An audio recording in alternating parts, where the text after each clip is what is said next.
שלום וברכה מוריי ורבותיי. אחד מהדברים שלא ניתן ואסור באיסור חמור להבליג עליהם בחינוך הילדים הוא החוצפה.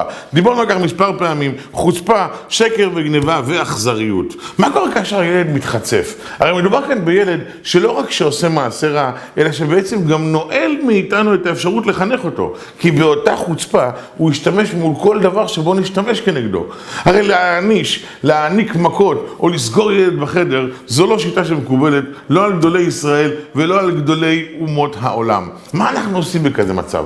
התשובה היא אחת בלבד. אנחנו מסייעים לילד להעניש את עצמו. אנחנו לא רוצים חלילה וחס להיות אותו אחד שמגיע לילד ואומר לו, פרינציפ, בגלל הצורה שבה התנהגת אליי, כך אני מתנהג כלפיך. ממש לא. זה לא חינוך ואפילו זה הרס החינוך. האמוציות השליליות שנובעים מעמקי לבבנו לא יגרמו לילד להיות טוב יותר. מה אנחנו עושים? כאשר לאחר מכן אנחנו צריכים לצאת לטיול או להעניק משהו לבני המשפחה, אנחנו אומרים לילד הזה שעם כל הכבוד והערכה אנחנו לא יכולים לצאת גם איתו לטיול הנחשף.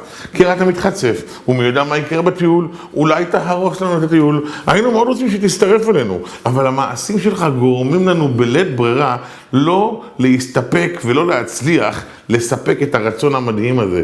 ואז הילד בעצם מבין, התנהגתי בצורה שמונעת ממני לקבל את הטוב. זה אומר שלאבא אם מתנהג שוב באותה צורה, טכנית, אוטומטית, אקבל רע. הרע לא יקרה ולא ייברא בעולם בעקבות רצונו של אבא או רצונה של אמא. הוא יקרה אוטומטית מהמעשה שלי. זהו החטא ועונשו. זה קורה אוטומטית. אם ככה אני כבר לא רוצה להיות אותו אחד שסובל מהמעשה אותו אני עושה.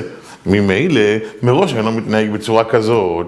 ילד שמגיע לתובנה כזו, ולילדים שלנו יש מספיק שכל, די והותר להבין מהו החטא ועונשו, יודע, מהיום לא מתחצפים, כי החוצפה תגרור בעקבותיה את המעשה השלילי הבא שאני לא חפץ בו. בכל דבר ניתן למצוא את החטא ועונשו, בכל דבר ניתן למצוא את העונש אותו מעניש הילד בעצם את עצמו, ללא מעורבות ההורים, ושם מתגלה בערכו הנעלה והגדול החינוך האמיתי. ברוכים תהיו.